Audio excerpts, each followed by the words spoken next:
Get your earballs ready. Welcome to the Greg and Tim Show podcast. Take time to sit back and relax and enjoy the show. Here are your hosts, Greg and Tim. Well, welcome to the Greg and the Tim Show. I am Tim. And this is my buddy Greg. We are the show where it's okay to not be okay, except when you're editing. Then you have to be dang near perfect. Especially when I'm editing you. Yeah. And I'm not just close to perfect, but exactly perfect. Bang on. You know what? We're going to talk about a lot of interesting things. And we haven't talked in a long time. We've been doing so many interviews that it's like, I forget what you look like. I know you need a haircut, but I could, other than that, I just can't remember what you look like just across from me, because you're always beside me. And you never look at me. You're always staring at the guests, gazingly. There's a bird. Adam Bighill was here. You just stared into his eyes the whole time. They were dreamy. So we're going to talk hockey. Unfortunately, the Jets lost yesterday. Sorry, Dan Chenier also got his eyes stared into, right? I stare into everybody's eyes. Everybody's eyes. Wow. And you know what? We're going to talk today about Greg, and he found another pain in his neck that wasn't me. I have an actual pain in my neck. That's recent. I've been going to the chiropractor. That's correct. And that was my first question about how you were doing. Yeah, I'm doing good. I have a pain in my neck, and it's not you. You're correct. So I haven't talked to you for 4 days, and you said during the last interview that we did, you just wouldn't look at me, and I said, "Why didn't you look at me?" I was trying to give you signals and stuff, and you're like, "I couldn't move my neck." Well, I was looking at you, but I was looking at you like this.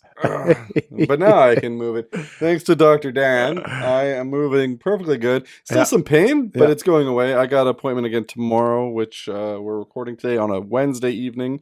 And did we talk about why you have this pain in the neck? Well, we didn't, because we haven't really talked since we got back from Florida, I don't think. Have we? I don't think so, no. I don't think we have. Well, we got into a minor fender bender. It wasn't our fault. We got rammed from behind. That's correct. Continue. That's pretty much the story. Okay, well, if you want to hear the whole story, we got hit from behind. We stopped. We pulled over. We asked the guy for his information. He had none on him. We proceeded to call the police so that they could get the information to provide to us for our insurance company. The police showed up and continued to get very upset with Steve. That you weren't there. You were in a hot tub. We were calling you to see if you could pick up the other guys. Nobody would answer. Steve then continued to talk back to the cop. Steve got arrested. He was there overnight. Don't tell anybody else this, because nobody else knows about his arrest in Florida. And as you know, one truth, two lie. Greg is at it again. Obviously, Steve did not get arrested. But the cop wasn't happy with us being pulled over where we were.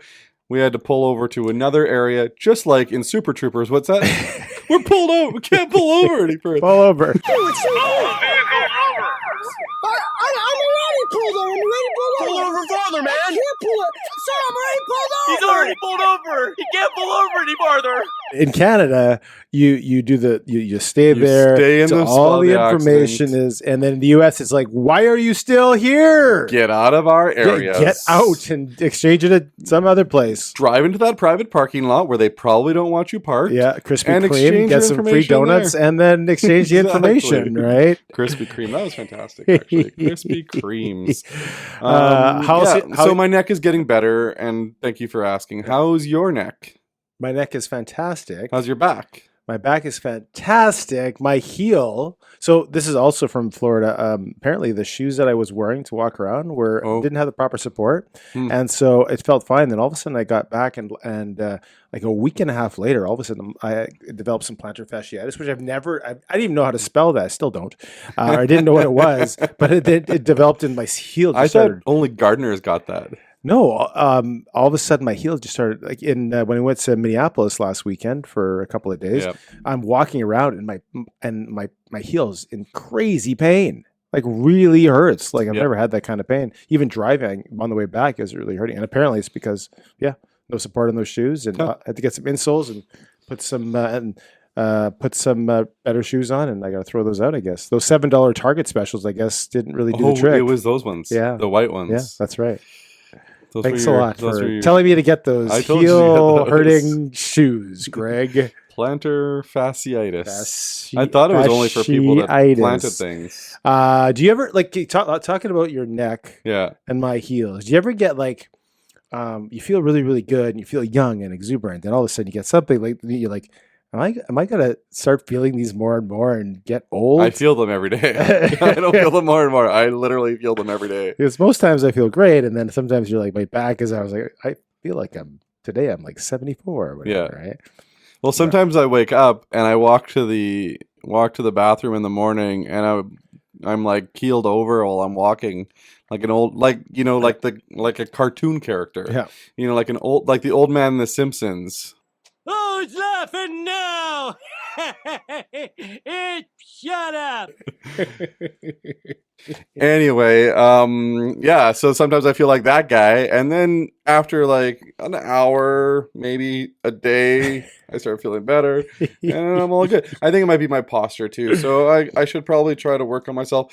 When we do our interviews, I try to work on our posture by having pillows behind us, and that's just you just put them on the side of you. If you watched last week's episode, crunched up with Jasmine, I was just like shove it in behind me right there. I always go in the premise that 90% of the people don't actually watch us. They just listen. They just listen. So sense. I'll show up in my marathon I don't know shirt. why I have 3 cameras set up then. Because, 5 people will say, what was he wearing? Most times they'll be like, what the heck did he say? That guy's an idiot. There was one episode where you're wearing a black shirt that just has like dog hair all over it. I'm like, I can't edit that. You should put more dog hair. You should go the other way on it. Just put like a dog just on your shirt. Every minute have a different dog on the shirt and see who notices. Oh man, we're getting so far off track. No, but so my week's been really good. We went to Minneapolis. I didn't ask. We went to Minneapolis last weekend. Thanks.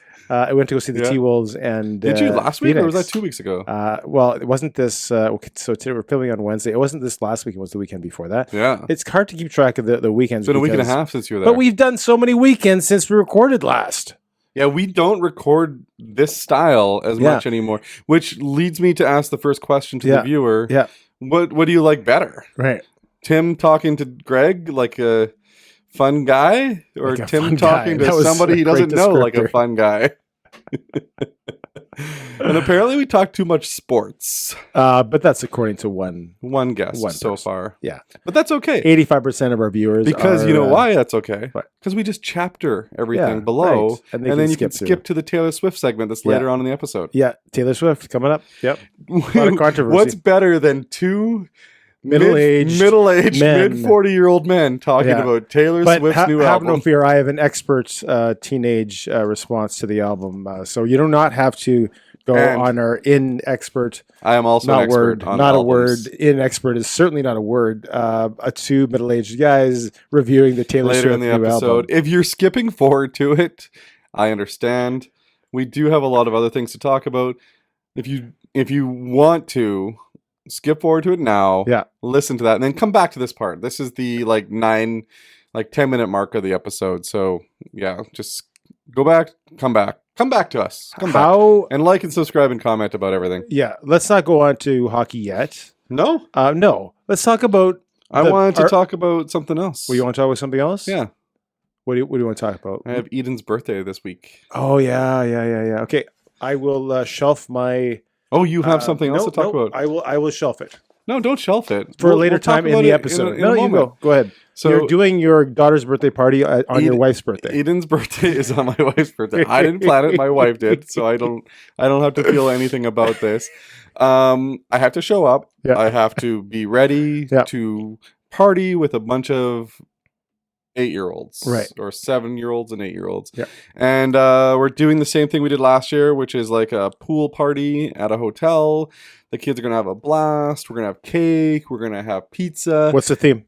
Buc-ee's. Which it was last year as well, Same hotel, same theme. She loves it. She loves her Buc-ee's. Because so the reason why we're doing the hotel is because she's turning 8. Yeah.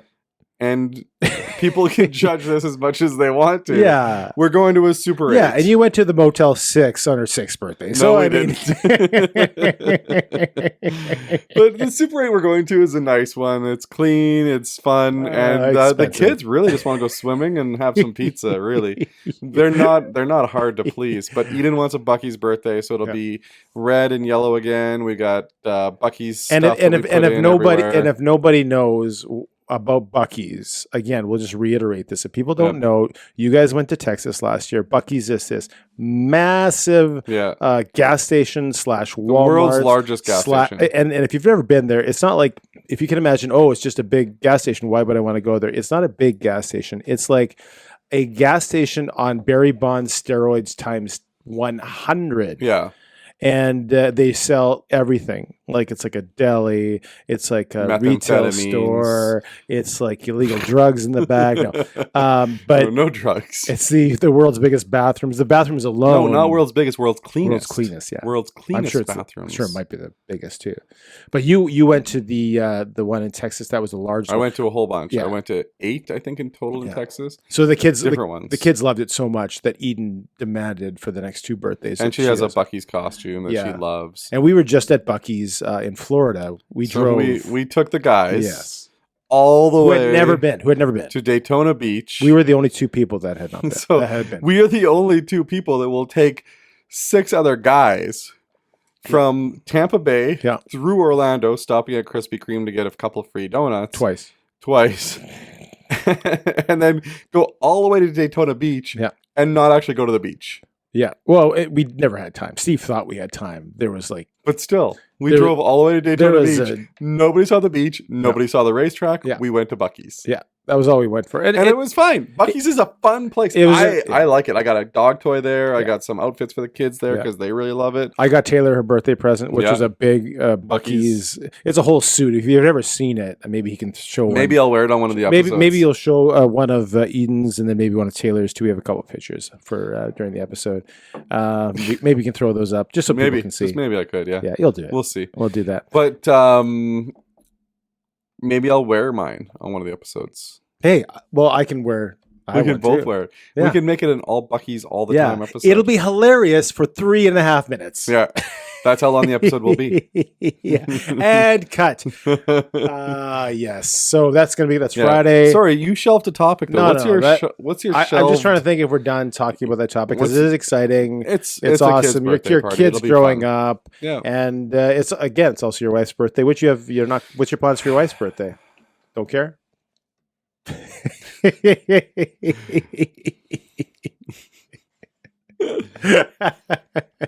Well, Tim, let me be frank with you, because at least Frank could get away with this. Greg is dropping the ball these days. Oh, I'm just kidding. I'm sure. We'll see. He got so quiet. I've never seen that in one of the episodes. I've never seen that. We'll see. I've seen it from me. See what happens. I've never seen it from lot you. Of times from you. And you are? Go back to the Kirk Keelback episode if you haven't watched it yet. Tim's speechless for the first time in his life. I will draw blanks more than Greg will, I admit it. And all of a sudden I'll be like have a strand of thoughts, blank spaces, and my brain will just go incomplete file, incomplete file, incomplete file, incomplete file. This spinny wheel file, again? Incomplete file. And I'm in the middle of and asking a question. I'm like, shoot, I have no idea what I'm talking about. What are the words coming out of my mouth? What am I supposed to say? And then, so it sounds You know what I hear when you're doing that? The dial tone from Dial Up. And then it fails and it comes up, could not connect. So that's exactly right. So it happens to me quite frequently, but Greg, I've never seen it until that exact moment. And usually when it happens, he goes, okay, we have to cut and start that again. Never. Okay, that was great. So what I wanted to talk about was this fabulous moment every time in Manitoba, every year, come April, when the snow is gone and it starts to get nice and everything's hopeful and bright and brilliant, and that's spring in Manitoba. And then it snows again. No, it's like, I think it's gonna be nice for the next little bit, maybe May long, but it's gorgeous outside. Yeah, yeah. Like I said, it was beautiful yesterday, and your response was, It's okay. It's okay. I hadn't been outside. I was just trying to be. No, actually, I'm wearing my marathon shirt from running the marathon. That was last year, right? Yeah. This is when we did the Are half. you doing it again? No, I don't think so. Raina's thinking about doing it. She's actually going to Nova Scotia next year for school. So there's a marathon close to Halifax. Actually closer to where she is at Acadia. So she's thinking about going there in October and doing it. But I have no plans this year. I'm wearing my Nike Run long sleeve top for when I sit and work. Where you only sit and work. Yes, that's because I run very little now. Yes. But I am thinking of getting an assault bike. Okay. That Dr. Dan was talking about. Right. So we'll see. We'll see how that works out for me. Right. They're expensive. Well, yeah. If we say assault bike, didn't we talk about? Can't we say assault bike 3 times and it just show up? Isn't that how these things work? It's like Beetlejuice. Did we talk about this? Where what was it that we were saying about exercise stuff? And again, here's the spinny wheel going, right? Yeah. Spinny, spinny, spinny. Do the sound again. Roo, roo. Oh yeah, we were talking about on was it Sunday night? Go on. When someone said that being healthy is expensive. Oh yeah, was it buying groceries or something like that, right? Being healthy is expensive, and I said being sick is not expensive. Yeah, it's in Canada. You said that it's not expensive. You can be sick for very cheap in Canada. Yeah, then you in the United States being sick is expensive, yeah. Which is a hot topic. Right. You can actually afford to be sick in Canada. Right. In the States, getting sick costs you a lot of money. Right. Or you die. Right. Unless you have. But because benefits. of our healthcare system, which is free, people throw caution to the wind. Yeah. It depends on how much you value life per Life. dollar per limb or whatever, right? How much is your life worth, right? Yeah. So it depends on how you do cost. But yeah. Anyway, so it's great outside. It's awesome. It's fantastic outside. I love it. When we were walking the dog is so much more fun. Oh yeah. We would stay at your place till like 10:30, 11 o'clock, and then you'd go walk the dog, and it was like -5, and you go out there with the shorts and t-shirt. Yeah. Yeah. Well, it's because I'm climatized for it. Right. Or just didn't want to put on proper clothing because you're a 17-year-old girl. No. Like, I don't get cold like anybody else. Right. I don't wear a winter jacket in the winter. Really? Yeah. Okay. It's just, I don't know. I do those cold showers. Right. I'm very much okay with the cold. Right. Or as Bane would like to say, you merely adapted to the cold. I was born in it. You merely adopted the dark. I was born in it. Well, he says dark. I say cold because I grew up in Thompson, Manitoba, which was very cold up there. Why are you You're trying to think of something to say again. And dark. It's dark there in the winter. For sure it's dark there in the winter. But anyway, this is the part of the episode that everybody's wives love. Yeah. And in fairness, should we have an intro to this fairness, only one person has said they don't like when we talk about sports. No, 2. No, there's been a few. No, 2 that have told me personally. Yeah. There's been a couple that say you guys do talk a lot about sports, but that's what we know about.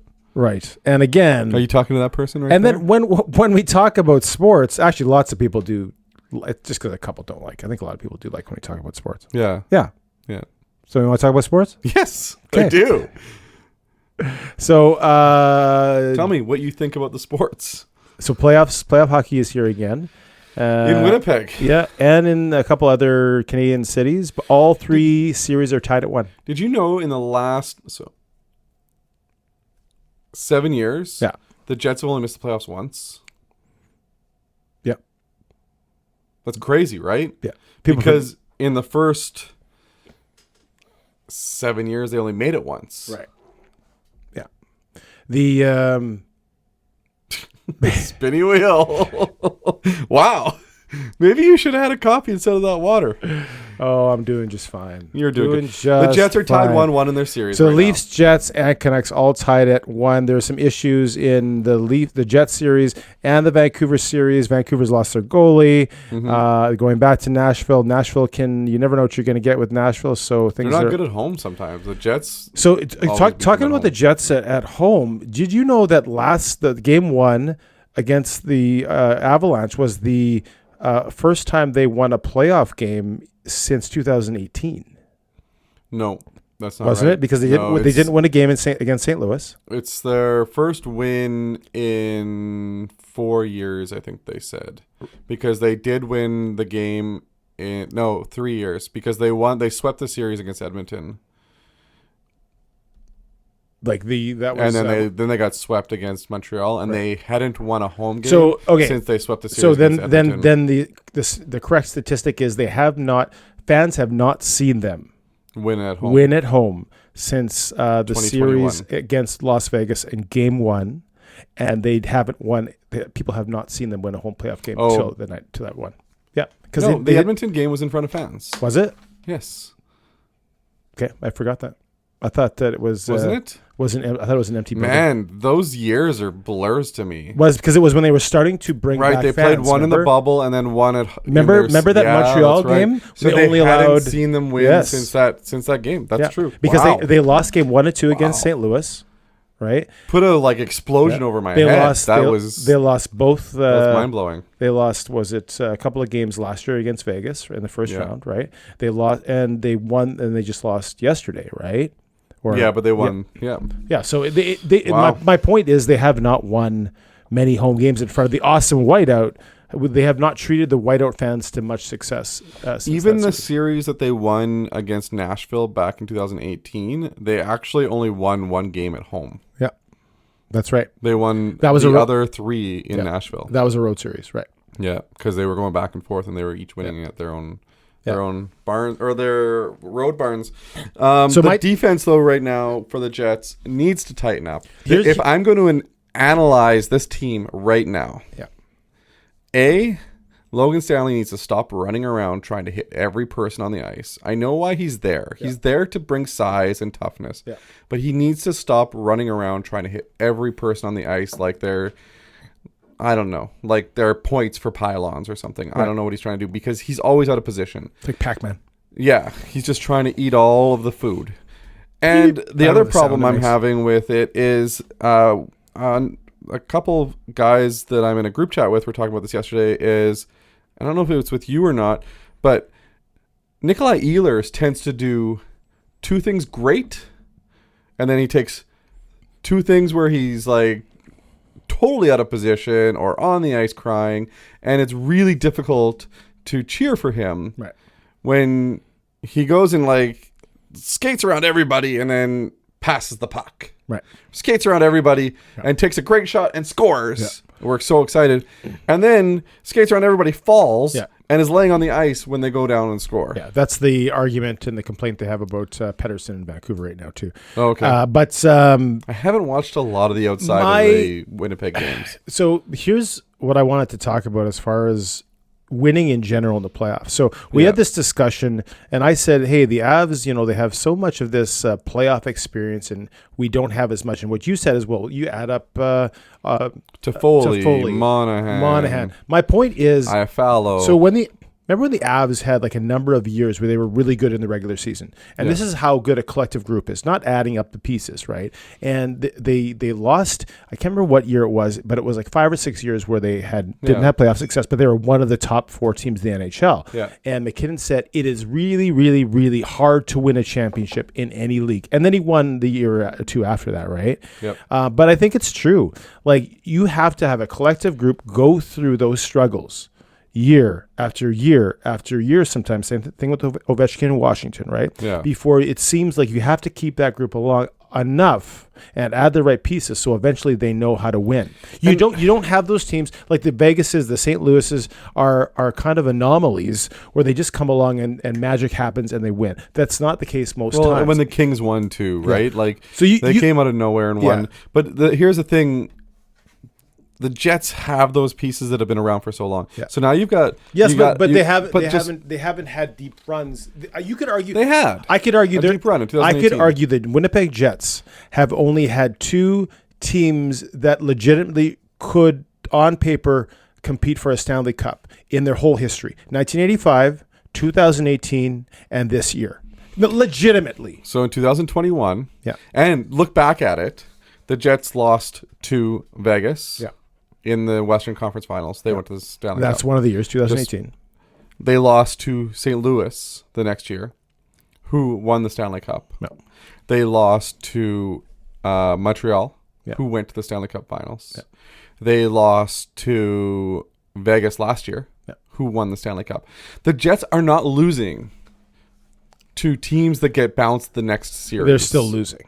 It doesn't matter, though, because like, if you think about it, the Jets team that swept Edmonton in 2021 got swept by Montreal, and Montreal went on to keep on going. And Scheifele got suspended for that series. Remember that, right? He got suspended for that series, and Scheifele got hurt the series the year before in 2020 against Calgary. He got the back of his leg got cut. Yeah. So he was out for that one. Yeah. If you look at the series that was, I think last year, Scheifele didn't finish as well. I don't believe he did. No, he didn't. And then Wheeler and Scheifele were out. Ehlers also was out for. So like the collective team has never been as good as they are this year. Right. 2018 was a good team. Yeah. I'm not saying it was a bad team, but look back on paper at that team Yeah. in comparison to this team that we have this year. Yeah. We have Iafallo, who's won a cup. Yeah. Toffoli, who's won a cup. Pieces. They're coming together. They're pieces. Yes, they are pieces, but they're leadership pieces. Yeah, but again, They're they are not that have experience. They are not a collective group that's gone through the fire, so to speak. But whereas McKinnon, Landeskog, Rantanen, they have. Yeah, and Scheifele, Ehlers, Morrissey, Lowry, Connor, Hellebuck, Pionk, all of these guys together have had deep runs. I mean, other than 18. Everybody except Pionk on that list have been together. All I know is, and I hope this changes, but game 1 and game 2, they had totally different games. Game 1 was a run and gun. Yep. Game 2 was kind of look for turnovers, play good defensive, and capitalize on your opportunities. 2 different games, and you could argue, and I will argue, the Colorado Avalanche were a better team than us in both games. I don't know if they were last game. The Jets lost, and I didn't even look at the deserve to win meter at all for this one. But the Jets held the Colorado Avalanche to 3 shots in the third period. Right. And well, it's because they shut her down. And not just that, but like if you look at the goals the Avalanche got, they weren't like amazing. Like you can't stop these guys' goals. Yeah. The Matson goal is a killer. Unfortunately, Hellebuck didn't have his greatest game. Yeah. He hasn't had a great game for the first 2 games. Right. But if he shows up in any way for game 3, but now we're talking about 95% Hellebuck shows up, not even 100% Hellebuck shows up, the Jets win game 3. No problem. And he gave up a puck in one of those goals too. But 2 of them. You're depending on your goaltender to win games, whereas a team like Las Vegas last year could throw. It seemed like they could throw anyone in net. They won a cup. I don't know. The Jets played Vegas last year, and they threw everything they could at Laurent Brossoit. Yeah.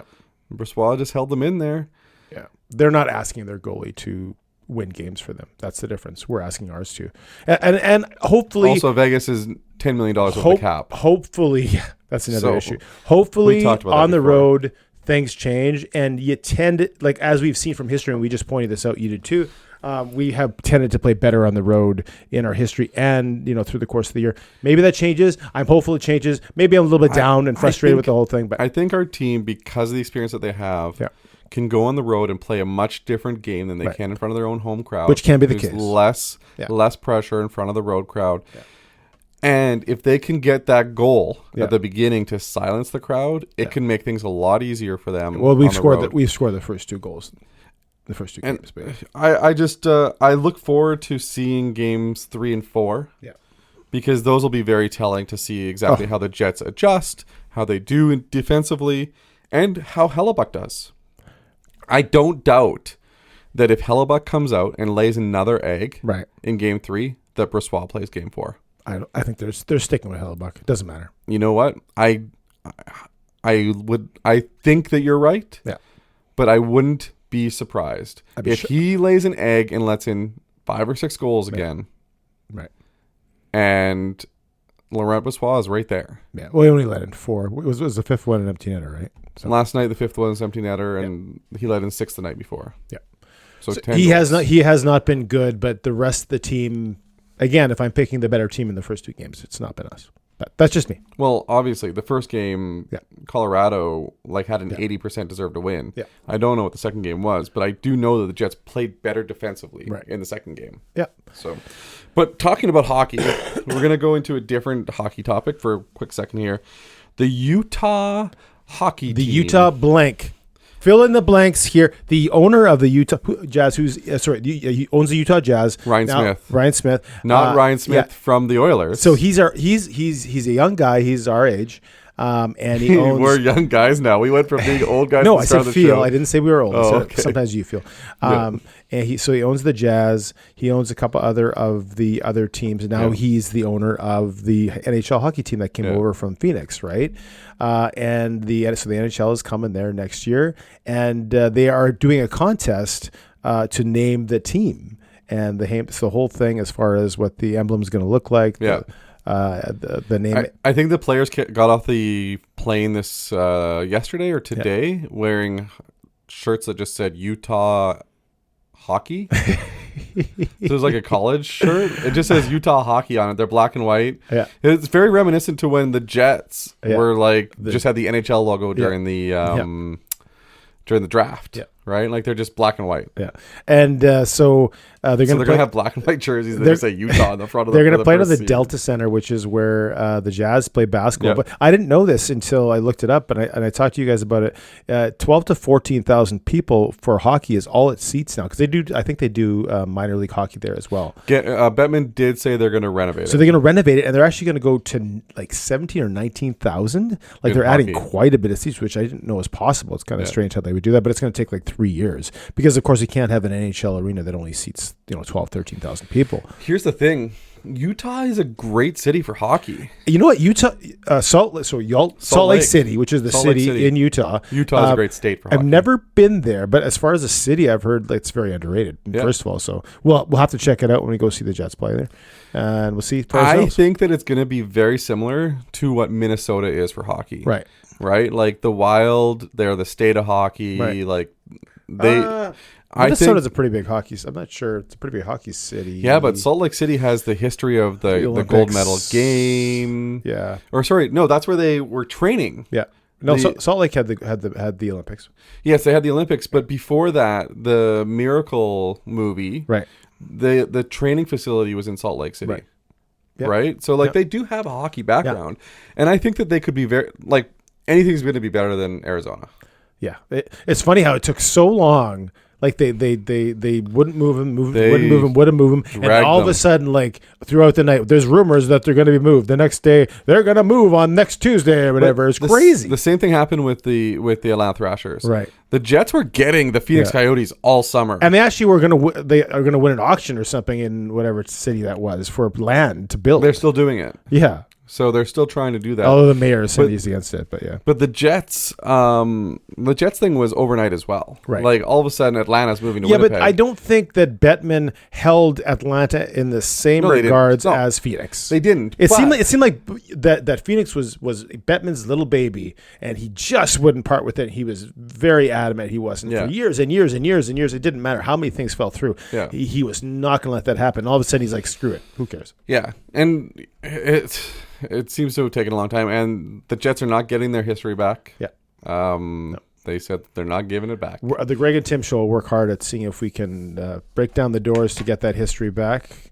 It is our pledge. Is that something we can do? If we can do anything about it, it is our pledge to the viewer. We will make sure the Jets get their history back. Transitioning, same topic, but this was crazy because you had done some work on the Utah, and you had named them, and you came up with a design for the logo. And so you showed us. It looked really awesome. Actually, did a really good, I don't know how much time you spent on it, but it looked really cool. I spent zero time on it. I can imagine. But I worked on it. Right. And then the next day, there was like these videos about somebody putting and it was almost the exact same logo with the Yeti, the Utah Yeti. It was like, they stole your idea. I call it's got to be the Utah Yeti. Yeah. Like, that's the perfect name for that team. The Utah Yeti. Yeah. Like, I don't know. And you could have like a giant abominable snowman as your mascot that has like crazy eyes. Can we show your design up? Can we throw your design I'll throw it up. Yeah. So the design, basically, AI can do anything you want it to do these days. So like I made it with AI, And I thought the Yeti's a great name. And then all of a sudden you send me this picture that looks very similar. Yeah. Somebody else did it with AI probably and had a similar thing. You spoke it to your phone, and your phone heard it, sent it through the internet. Yeah. Some guy heard it and stole your idea. So again, if you can support our legal action against this individual, please send funds to Greg and Tim Show at GoFundMe. But it's I think it would be great if they were called the Yeti. Everybody's going with Storm and Mormons. I don't think that's politically correct. 0% chance that's going to happen. They did. What about the fact that can't you have multiple wives there? Like, what is it called? Polygamous? You can just be the polygamous? The Utah is that polygamous? What polygamous means? More than one wife? Polyamory? I don't know. Something like that. Also not going to happen. No. Also, I'm not sure what the logo would look like. Just a bunch of women on the shirt. It could be like the spring training shirt, but women. Yeah. The spring training shirt that we don't speak of. No, I meant the one. I know which one you're meaning. Okay, I wasn't talking about that one. Yeah. Okay, there's two. But I think the Yeti would be a great. I think that you could have like a gritty style mascot with googly eyes and all fun and everything like that. Mascots are fun, man. And then the Yeti. Don't you wish you were a mascot sometimes? Can you imagine the Yeti and Gritty and the Kraken person just mascot? fight each other? Did you see the mascot fight the other day? There's been so many. I don't know. So the president's race was happening in Washington for the Nationals game, and they run around. I know. And then the Nationals mascot, like, he opened the door to the outfield. Yeah. And he got all the mascot friends from around the area to come out, and they started beating up the president. Teddy's in the lead. Watch out, Teddy. There's mascots. Oh! Teddy goes down. Tom goes down. George goes down. Abe is down. The Duke dog just took out Abe. The other presidents are all down. Teddy goes down again. He can't even get up. It's a melee of Screech's friends. What are we going to do? Mama Screech is telling Screech just to cross the line. Screech, go ahead and take it. The winner is Screech. And I'm like, what is going on here? This is super weird. Oh, do the Bombers still have Buzz and Boomer? Yeah.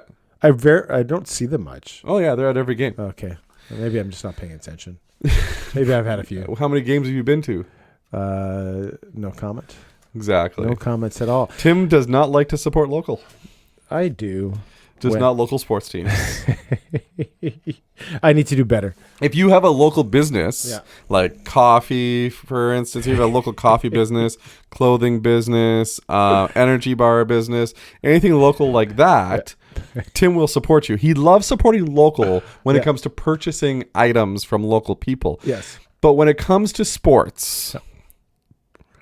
Tim does not support local. Well, I get a couple of free games every year. That's not supporting local. No, but it's like saying it saves me money. Here's a free T-shirt from Nike. Yeah, I support Nike. No, you got a free T-shirt from Nike. I will admit, are you a Twins fan? Since the time that why do you wear the Byron Buxton shirt? I admit it. I admit it. Since the time that we don't speak of, I have not spent very much money on going to Jets and Bomber games or Gold Eyes games.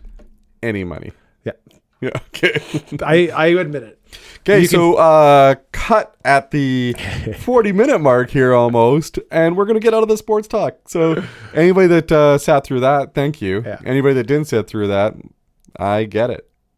I don't get. I do get. Actually, I do get it. Yeah. You get it? Yeah. Okay. All right. Anyway, we're going to move on to... I wanted to talk really quickly. I know that our main topic of the day is going to be the Taylor Swift album. We're going to move on...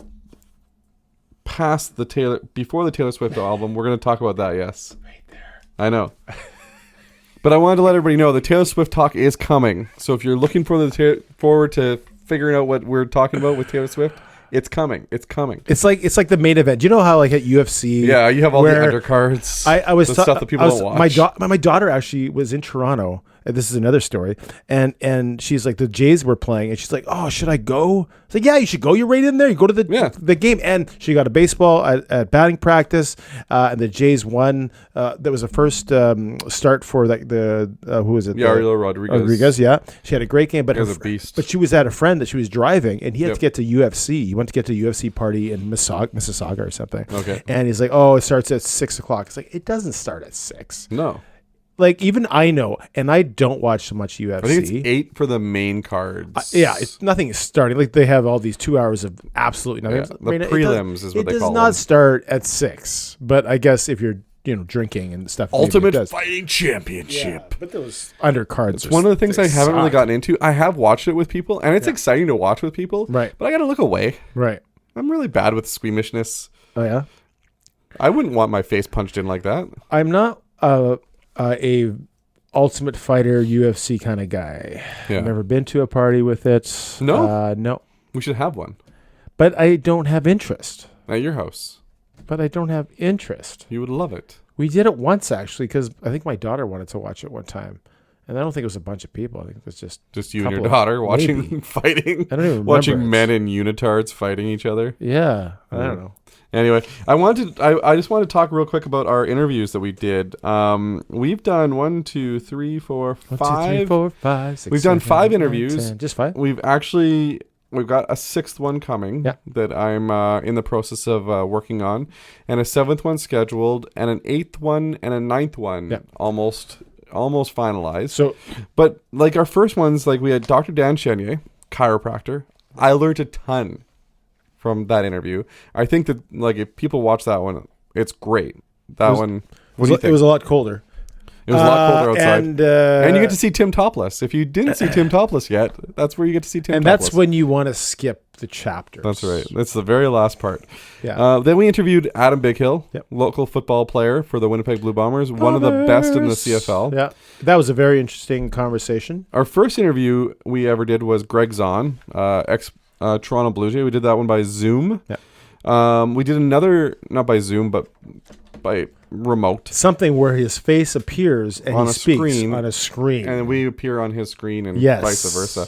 Then we also did a remote interview with Drew Dudley, which I thought that one was fantastic. Like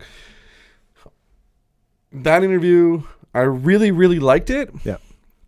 And it's kind of interesting how we did the interview with Jasmine Lane right after that one. Yeah. And we kind of steered in the same direction in some of those interviews. Right. So what I'd like to know is, what was your favorite interview? I don't want to... You don't want to... They were all really good in their own way. And I kind of hesitate to pick a favorite. Because they're all your babies. Because they were very good, each in their different way. But for me, the Drew Dudley interview was my favorite. I don't want to pick a favorite, but for me, no. Again, they're all my favorites. When you say but Drew Dudley's my favorite. When you say one thing is your favorite, you're lessening, or it can appear that you're lessening some of the other ones. I'm not doing that. You had the most fun. Is that what you're going to say? Like you had the most enjoyment. And no, before that, I thought Dr. Dan. It said Dr. Dan's was my favorite. So like they're all very, very, very good, and I enjoyed every one of them. But yes, I would say. So our last interview was with Jasmine Lane. It came out last week. I thought it was very good. It's great we're being diverse with our interviews. Like we haven't interviewed the same kind of person twice. Right. Like we got a baseball player and a football player. Yes, both sports, but like a chiropractor, a media personality on the radio, and then somebody who's a best-selling author. Yeah. And even our next few interviews are all very different. So if you're here for the interviews, they're still coming. We're not going to be just like this all the time. Right. But we're going to be like this every now and again. The question is, how much do you want to see us? Like, say in the comments, I really like when you do the interviews because I don't have to listen to you guys jabber on about sports and other things we couldn't care less about. Yeah. Or you might say, no, I kind of like that when you intersperse you guys talking in between other interviews. I kind of like a combination. And then someone might say, I don't like you doing interviews at all. Like, where do you could say Greg needs a haircut, which he told me before we started. I actually don't want to listen to anything you guys put out. You know what? Honestly, sometimes I don't want to listen to me either. So... But every time you send me something to look over, I'm like, oh, I have to listen to me again. You don't like listening to your self-talk? I am not a fan of listening to my self-talk. Yeah. But you know what? Then I listen to the episode and I really enjoy it. Yeah. I tend to not like hearing myself, which is like, a bad thing when you're doing a format where every week you're recording an hour to an hour and 50 minutes, which is what Jasmine's was. And I think that every interview that we've done, I've learned something about my guests or our guests. Yeah. I've learned something about myself. Yeah. I've learned something about like a different way of looking at things. Right. And I think it's important to reflect on some of that stuff that we've learned ourselves. And I think our interviews are getting better. Personally, I just I'm tooting my own horn here right now. Yeah. I think that our interviews have gotten better. Yeah. And I want people to be the judge of that. I want people to watch them and check them out and tell me how bad they are. Yeah. And how good. So they are. I agree. I mean, in general, when you do something over a long period of time and it's consistent, you should improve it, which we have in general, even the times that we talk here and there. Well, like when you go back to our first episode, you've said this many times, right? It's like night and day. You're not very good now, but you're way worse then. I digress. I'm just kidding. But like, especially for the interviews too. It's come a long way. And for me, it's like how to be fluent when you speak. Even though, like you say, the tone, how loud you're speaking, it's just a work in progress for me. And I hope I'm getting better, and I think I am. RBF is the sometimes the improvement seems slow, but then all of a sudden, I tend to improve slowly, and all of a sudden, wow, I got really good, overnight. That's kind of my thing, which is annoying because sometimes I say I don't learn quickly, and that can be accurate. Well, this is episode number 34. Yeah. So by 100, I'm going to be an expert. I'm going to be doing the news on CTV, and I'm going to be moving on from this gig. But I will say this about the interviews. Lloyd Robertson will be incapacitated because you will take over his job. He kind of looks like me, a bit older, a little bit. Lloyd. He looks way better than you. A bit older, better. Lloyd. He's got a good. I'm voice, I'm an attractive fella. Okay. Anyway, but like what I've learned about the interviews is the art of asking the right question the right way. Where we've hit some topics that are near and dear to my heart, but they've been very deep topics. Yeah. Right. And there's not much, and there's some stuff we haven't delved into because that's too personal. Yeah. Or we're not going to go into there because it might, that might be a question that you might not be comfortable with. But we have asked some questions that are really hot button topics. Yeah. Not just with Jasmine, but with Drew, with Dr. Dan. And this next week that's coming up too. But not being afraid to have a conversation, but having a conversation in the right way. And that's really an art form where you say the right question the right way. And then you get a response where you have a good conversation and people aren't necessarily defensive. Yeah. And we don't send the people we interview, we don't send them the questions beforehand. No. So if you see them answering a question, they have not heard these questions. Yeah. And so whenever they come up with an answer, it's because we want an authentic response from them. And for the most part, we do get that. And it leads to good conversation. And we might have, I think for Jasmine, we might have had 20 questions and we got through 3. Yeah. Because it leads to other discussions. Yeah.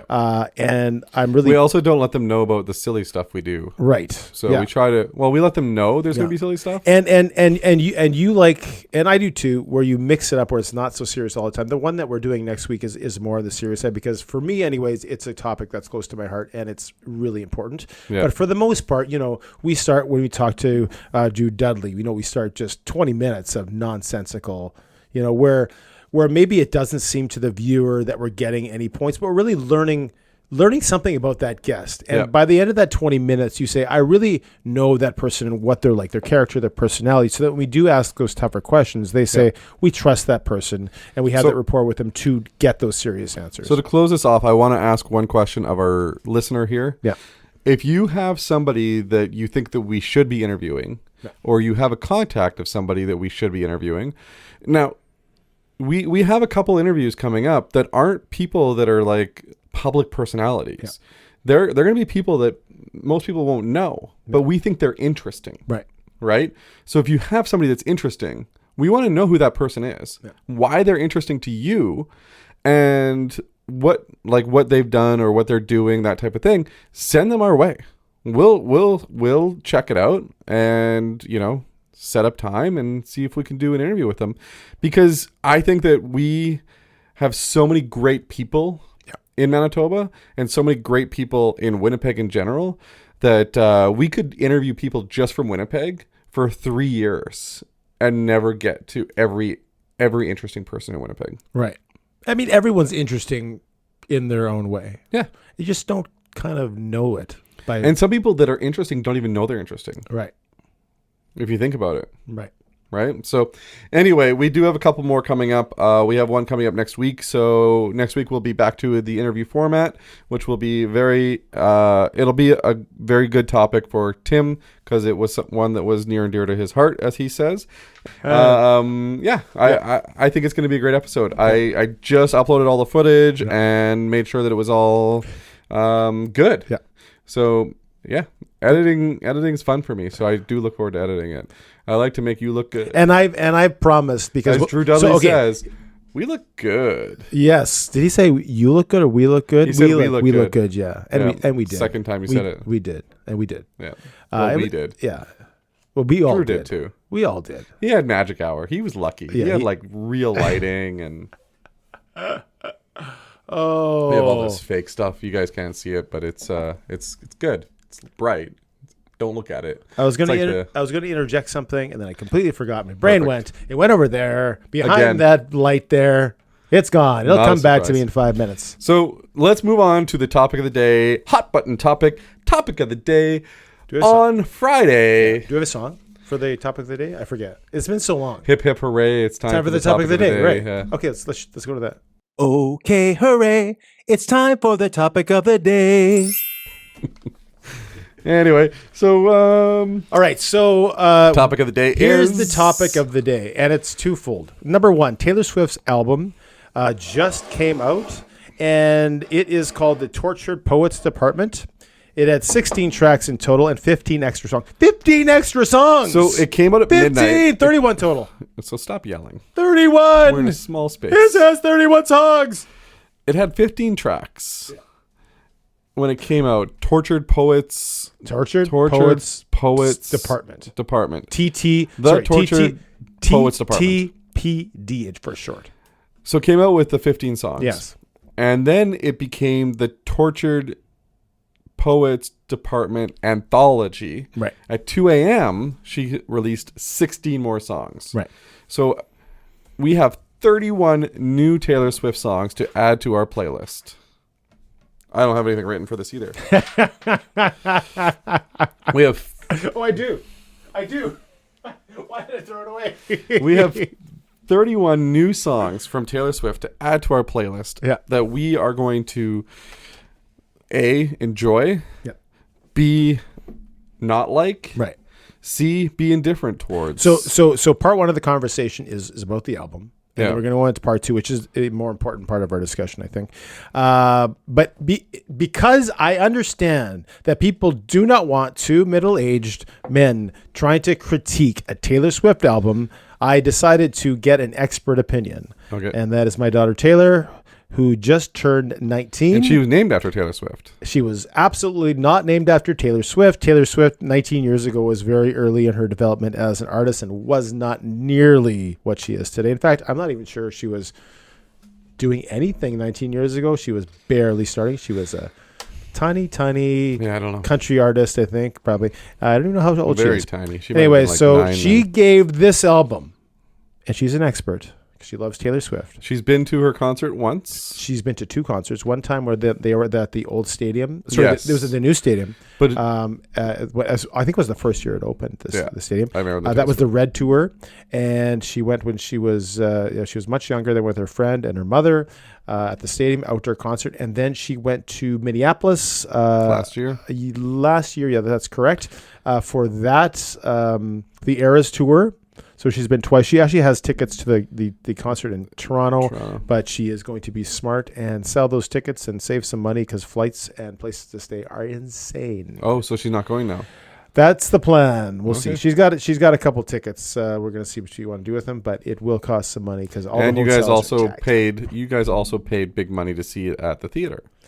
We went to go see Eras the concert, but what, $30 compared to a ticket to a concert's nothing, right? Yeah, I can At watch it Grand on. Park. I can watch it on Disney Plus for you free now. won't. Yeah, but you won't. No, Lorraine has had it on a few times. Oh, just randomly because it's like 3.5 hours, I think. Lorraine's a big fan, eh? No, she just has it on. Just has it on. Just happens. I think to be she on, wants to see the production value of it, which is apparently great. It's almost as good as the show. I watched it. It's almost as good as this show. Yeah. So I Can you imagine we can make this table turn into like a lake and we can swim under it. So, and I've said this before, I'm pro Taylor. Don't ask me to do that. I'm not going to sit there and download all of Taylor Swift's albums. I'm not a massive fan. I'm not a hater either. I thought the stuff that she did with the NFL with Travis Kelce was cool. We've talked about it multiple times. I was never annoyed by it, and I wasn't. And as far as her Can we songs, play the tape back? You absolutely can. I'm confident about that. Okay. But her stuff, like you said, I went to the Eras thing at Grant Park with my daughter and her 7 friends, and I mean the production level is great. The songs are good. I'm never going to be a massive fan, but what Taylor says about this particular album is she gives it an 8 out of 10. 8 out of 10. 8 out of 10. And you want to give the whole review? No, I don't. I don't think it's we overly need to. Descriptive. No, she has about 1, 2, 3, 4, 5, 6. Okay. Here's the thing. Her favorite song is the title track that she was surprised by, and that was the first song with the song. No, her favorite song was "So Long London" and "Peter." Okay. "So Long London" is about her ex-boyfriend. Right. A lot of Taylor Swift songs in this I don't album, know if you knew this, but a lot of her songs about ex-boyfriends. about ex-boyfriends. Yeah. This one is about her ex-boyfriend who was from London. Apparently, spent a lot of time for 7 years in London. Right. With this ex-boyfriend, Right. or with at the time boyfriend. Yeah. I watched a video about this because I wanted to do some research because I didn't want to be an idiot. And it turns out that a lot of the rumors were towards Taylor Swift wanting to get married. Yeah. She spoke a lot about wanting to get married, and the rumor is they broke up because he didn't want to get married. Right. And they spent 7 years together, which lends to the question of like how long is too long. Right. To spend with somebody until they commit, essentially, right? So non-committal, and then the song "Fortnite," which is not about the video game. Although it probably gets some looks because it's called Fortnite. I was disappointed. That's not about the video game. Taylor, your daughter, said she doesn't love Post Malone, and she thought it wouldn't mix well. Here's the thing: I don't know if you've noticed lately, but Post Malone is really changing his music. Yeah. He's getting more folky, more... And he's done now duets now with Taylor Swift and with Noah Khan. Yeah. He sang the national anthem, I believe, at the Super Bowl this year. Yeah. So obviously changing, that would help if you did. He's singing more, with right? So, yeah, he's on the song Fortnite. So she was surprised. No, and but Taylor was surprised that... top 5. Taylor was very surprised of how well they sang together. Yeah. So, for those of you that are listening or watching, Taylor has a few. I'm going to read just a couple of them here for her hits: "Fortnite," "So Long London," LOML, "Love of My Life," "I Can't Do It With a Broken Heart," "The Smallest Man Who Ever Lived." That was a decent song. "The Alchemy," "The Black Dog," and then she's got a whole bunch of other ones on here. So don't judge her. I'm not reading all of them out. Her mids. That's a technical term for I'm not paying attention to the podcast, right? No. The mids is kind of in the middle. Yeah, the middle. I understand what the mids is. Yeah. It's just a technical term by the... you don't have to worry about that. Right. It's just a technical term by the kids these days. Yeah. "Tortured Poets Department," "Fresh Out of the Slammer," "My Boys Only Break His Favorite Toys," "I Can Fix It." I heard "My Boys Only Break their Favorite Toys" is a very broken song, like doesn't flow well. "The Misses," and this surprises me because it's going to get into our next topic about the album. Yeah. "Cassandra," "Florida," which is sad. We like Florida. I actually listened to that song. And the state. We really like the state. And I liked the song Florida. Yeah. "But Daddy, I Love Him." Yeah. And then the most important song on the whole album to me is called "Thank You, Amy," which Taylor says is a big miss. And also, I'm glad that "But Daddy, I Love Him" as a dad. I'm glad that's a miss because that song is not great. If you are dad. So she doesn't go on to tell us why she didn't like Thank You, Amy. Right. Now, if you're new to Taylor Swift and you're new to Kim Kardashian, if you're new to Kanye West, if you're new to the podcast, Yeah. Kim Kardashian, Kanye West gave Taylor Swift a very hard time for a few years. It started with the awards infamous, show where he taking came of, and interrupted yep. her. Then it came to the song that he sang about her. Yep. Then it came to them saying that she gave permission to sing this song, and they doctored like this recording. Dave Portnoy goes very strong against Kim Kardashian with a very big disdain. I'll use the word disdain, dislike, anger towards Kim Kardashian, because he's a very big Swiftie. Yeah. Dave Portnoy, Barstool Sports, big Swiftie. It's Thank You, Amy is essentially a song about Kim Kardashian. Yeah. The one line that I thought was kind of funny was when she said, "I hope your daughter sings this song not knowing it's about you." Yeah. That type of thing. I don't know I wish I had something to give me the words. The idea of the song is, you gave me a hard time, it made me stronger. Yeah. And the idea is, I'm so big now and you're like, fading from existence, that maybe your daughter will, listen to my song because she would, because I'm popular and you're not. You're just kind of whatever. On Kim Kardashian's side right now, though, she has a new show coming, I think, on Netflix. Right. She's actually branching out to more and more media again. Right. So I'm wondering if she's gone through something now that she's going to start becoming more and more predominant in the media again now that her thing with Kanye's over and that kind of stuff. We talked about Kanye briefly with the Drew Dudley episode and how much he might have challenges in terms of his mental health and that type of thing. So not to make fun of Kanye, but well, that's popular to make fun of Kanye. But here's the thing, like Drew says, there's people that are aiding and abetting what he's doing because they're riding his money, they're riding his coattails, all that kind of stuff, right? So like when they believe him that, Taylor Swift said he could say this stuff, and they didn't believe Taylor, and Taylor went through the whole spiral of everything she went through. Yeah. If you look at it now, though, like Taylor is coming out like a rose. Yeah. Well, we talked about this before. She could put out anything now, and it's a hit, right? I mean, yeah. She's on top of the world. Can you explain it exactly how you said it prior to the episode? I cannot. You said Taylor could this, and people would still buy it. Yeah. No, okay, we won't explain it. We won't explain it. Yeah, like Taylor's got that following. She is almost Beatles-esque, I would say right now. Right now, she's on top of the world. Yeah. Whether I would compare her to the Beatles in today's day,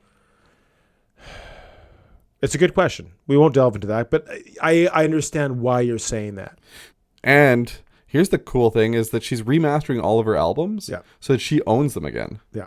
Because she doesn't own the originals. And not to mention, she has all the rights because she writes all these songs, right?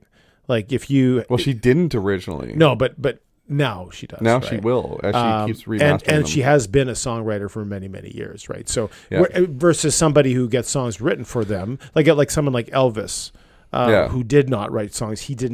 When he died, he didn't own.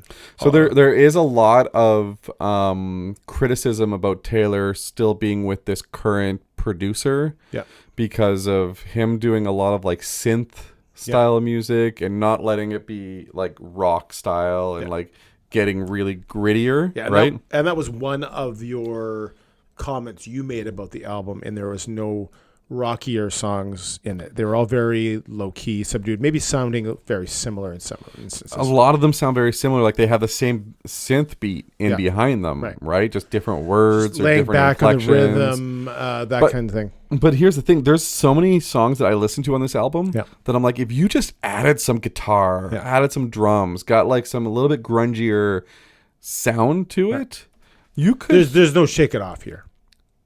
Well, even Shake It Off's it's poppy, right? Like, but it's got kick. It's got kick to it. She could not like go Alanis Morissette, but she could make some of these songs more a kick in the teeth, right? Yeah.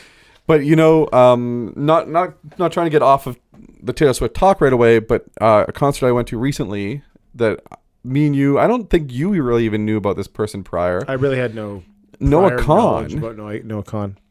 Noah Kahn and what's her name? Olivia Rodrigo just recently did a little duet at Olivia Rodrigo's concert. Yeah. It's funny because prior to that, I was at the Noah Kahn concert, Yeah. which I discovered him at that time. Yeah.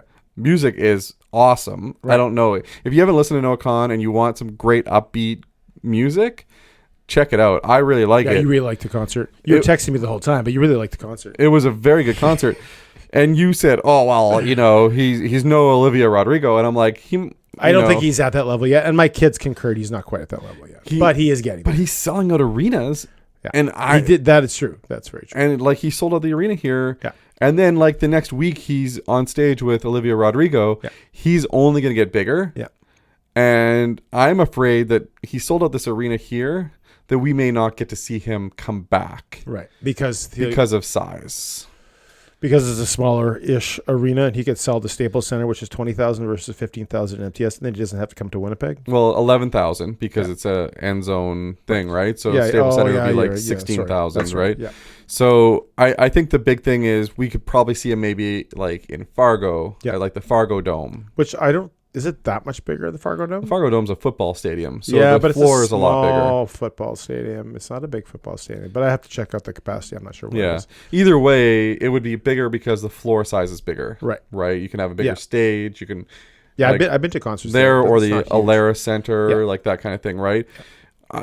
I really liked Noah Kahn. If you haven't listened to him yet, he's kind of folksy country, but like not country twang, but country rock. I don't know. It's hard to describe him. Yeah, most country artists kind of going away from the twang now, but yeah.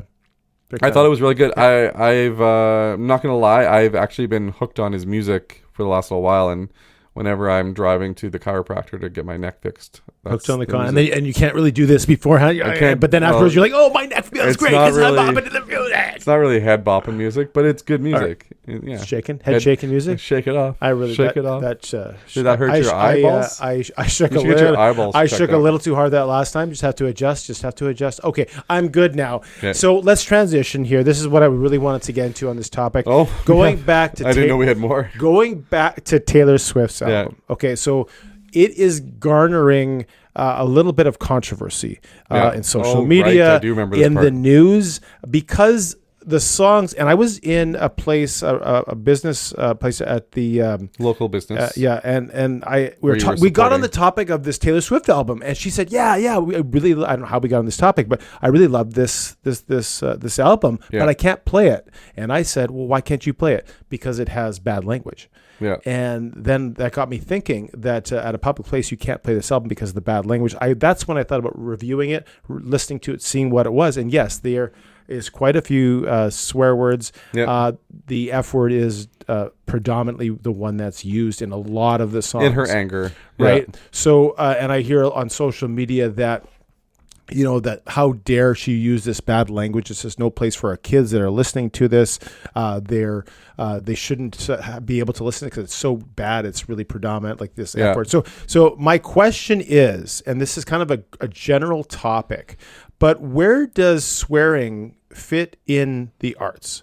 For a comedian, let's say. Let me finish the question. Yeah. Let me set up the premise before you answer it, okay? As far as like stand-up comedians, we see it sometimes in poetry. We see it in music specifically, where when you're expressing something, is it okay to use poor language, and even dealing specifically with the F word, but even swears in general, right? To use, we'll call it quote unquote poor language or expressive in what we would call a swear word. Yeah. Second question, is there a hierarchy of swears that some are worse than others, and what makes it offensive in the general public? What makes one word, if I say kafala, that's not offensive, but if I use another word, I'm just saying some gibberish word or whatever. But we said this before, like the word crap, is said from, I've heard it on pulpits, from pastors that I've been to when I've been on the road, right? But if you say the sh word, that's a bad word, right? So there's a hierarchy of swears, it seems to me. So and I'm just going to back up just so that we got a clear understanding of the question. And like I say, is it okay to use? Do you think it's okay to use some of the time, all of the time, or does it matter in what circumstance it is? And again, second question: are there some that are worse than others? So obviously there's some swears that are worse than others. Here's the thing. Music has gotten so desensitized these days that, yes, Taylor Swift swears in her album, but it's not as bad as a lot of other places that you hear swears. Even Noah Kahan's album, there's swears in it. Like there's like 4 really good songs that I really like that has one swear in each song. Right. Just one. Yeah. And it's like, if you didn't have that one swear in the song, I could listen to it with my kids in the car. Right. And there was no need for it. Like the hook was good. The music was good. The melody was good. Dial Drunk is the one I'm talking about for Noah Kahan. One swear. Yeah. In the whole song. I think Northern Attitude has a swear from Noah Kahan. Thank You Amy on the Taylor Swift album has a swear in it. But I don't know if it's like needed. Now, like comedians, a lot of times are swearing. Comedians I think it will comes often have hand in hand with being in comedy.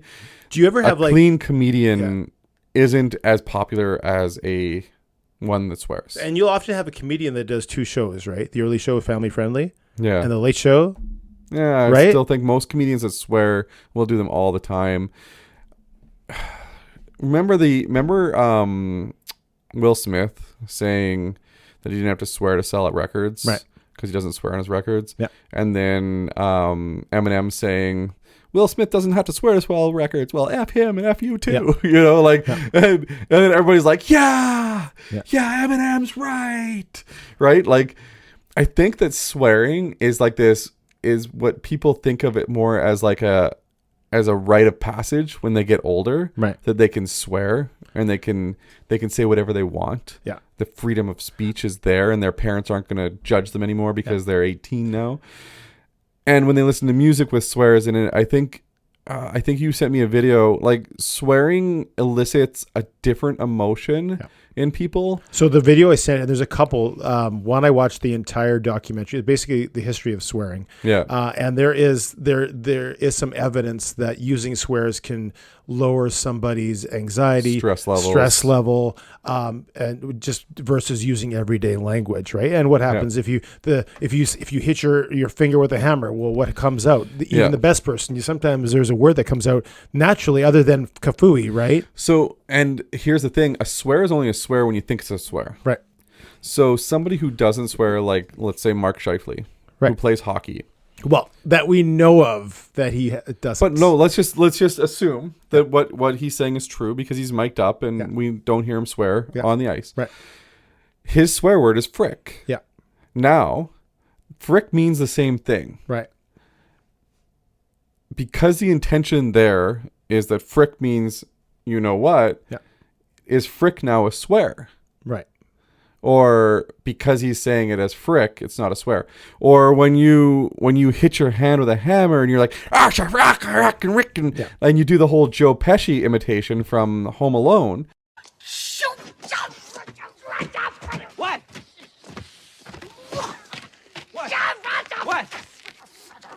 What?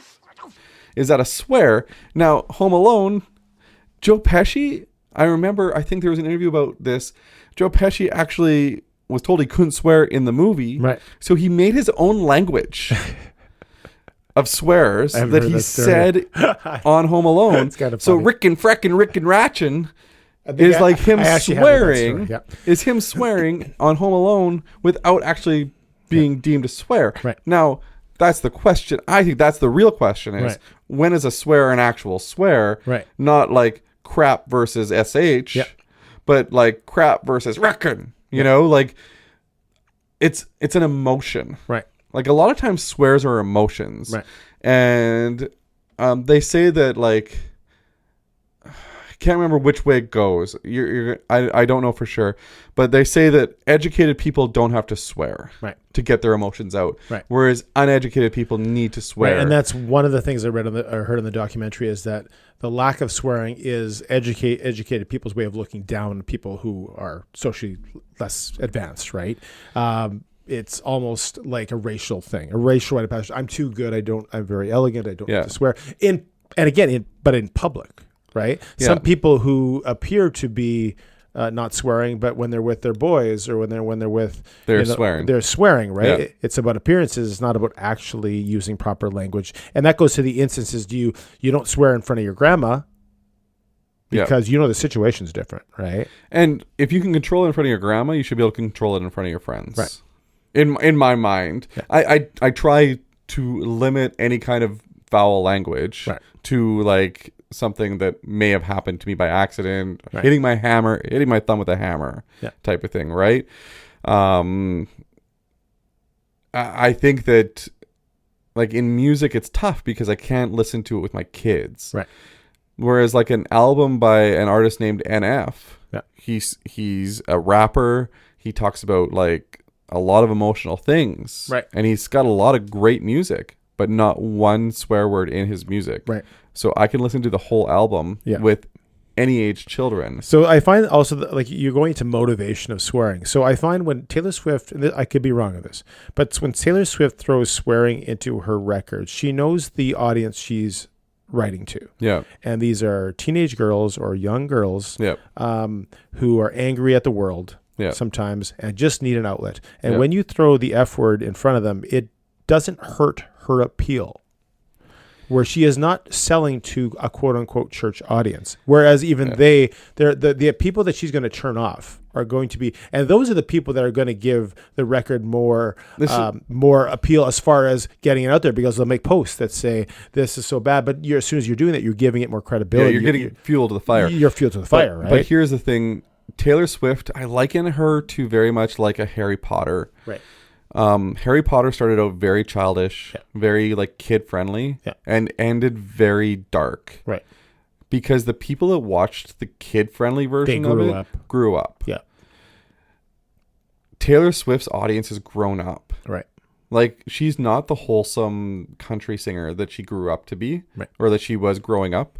Now she is like, she's a jagged, angry, hurt sometimes, happy sometimes, emotional singer. And that's it's a juxtaposition, and now she's in a good relationship. It's kind of funny actually, but and it's the same as like we talk about Alanis Morissette. Yeah, Alanis Morissette came up as Alanis, as a pop bubblegum pop singer, and then became an angrier person. Well, the same thing when she started singing about her emotions. The same thing happened to and some of it's contrived too. Like you talk about Katy Perry too. When Hannah Montana became Miley Cyrus, there was a point where producers will say, we have to do something to go from you looking like a bubblegum pop singer to a more serious, harder, and get that different. So they would do something striking. So we need to give you Katy that edge. Perry, purposely they write a song, I Kissed a Girl, because they want shock value, right? Yeah. Oh, she's bad girl. And then that transitions her. Well, and look at Miley Cyrus. Miley Cyrus too, right? Even in her pop culture, now she's a bad girl. She can do some of these songs. But then she went back to country and she started doing that. So I think it's more so a commercial appeal. Yeah. And you know what I would love? Yeah. This is just a suggestion to any big name artists that are listening. Because I know a lot of those big name artists listen to our podcast a lot. I do know. If you come out with an album like this that has some explicit lyrics, have Apple, Spotify, and any other streaming feature have that, or maybe Apple needs to do this. Have a family edited version, like radio edit. Well, that is what radio does when they take a song. So radio does the radio edits. Yeah. But here's the thing, you don't get radio edits anymore with streaming. Right. Oh, that's true. Yeah. Right? So like if I wanted to listen to this whole album with my kids, why not release Apple, if you're listening right now. Right. Apple, if you're listening, release a radio edit of this song on your streaming platform. And you will get more people streaming it with their families on a regular basis. Do you think like the people that know already, the families that know that they have the real songs have a negative word in them? Do you think they're going to say, "Oh, well, I still want to listen to this," and they're not going to support them anyway? So I download. Maybe you will. I download playlists. Yeah. I actually will look up family-friendly playlists. Right. And they'll have pop, rock, all that kind of music in it. Yeah. But it will be with no swears. Right. There will be no songs with the letter E at the end of them. Yeah. So that I can play them in the car with the kids. Right. And know that I'm going to get family-friendly. Right. Right? But would you support, let's say you were against how bad, I'm not going to say bad because that's not, I'm trying to eliminate my opinion from this conversation because I want it to be a conversation. Yeah. Would you support, let's say, for instance, you did not like this album because you knew that in this album were many, many F words in some of the lyrics, right? A lot of the songs. Would you then still want to support that artist by listening to a family-friendly version of that song with your kids? So this artist, Taylor Swift, I don't look at it being that bad of music. Yeah. Like in terms of like language and the message and all that kind of stuff. Yes, some of the stuff you can read into, and a lot of people do, and they'll make their own opinions on it. There's other music that has very bad connotations to it that I won't listen to with my kids, even if it was edited the swears out, because there's other other storylines to that music that I wouldn't listen to. Even with though they don't use bad language, the actual content of the song is way worse than the content than the of actual these that language has the bad language. Quote unquote again, bad language. The content of the music is worse than the language of the music, right? Essentially, right? So, like there will be some albums that I would support if there was radio edits to them, right? Like even Noah Kahan's album. If there was a radio edit version of that album that eliminates the one swear in every song, then I could listen to it with my family more. Do you is there any place in the arts for swearing? Yes. Okay. 100%. You just think it's used? Do you think it's just used too much in some instances? It's such a broad brush now. You can look back at like Eddie Murphy's. I think it's Eddie Murphy, right? Raw. Yeah, like you can look back at some of their stuff, and it's like, holy smokes, like that was even old movies that we used to love as kids. You're like, you forget. I didn't realize Back to the Future had like 10 swears or 20 swears. Yeah, and that's the thing, right? So we look at it from old people's eyes now, I say, but at the same time, it's like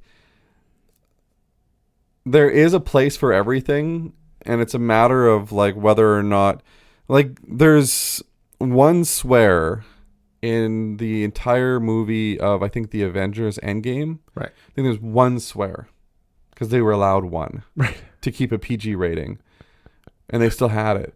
And it's like, but you why? Can have one. My 10-year-old kid watches that whole movie, loves the whole movie. Yeah. And then there's one swear in it. Like, why did it have to be in there? So there's a movie. Now Deadpool. Yeah. Deadpool, Wolverine, tons of swears in it. But you know what? That when you go in knowing that's the type of movie it is. If you don't want to support it, don't go see it. Yeah.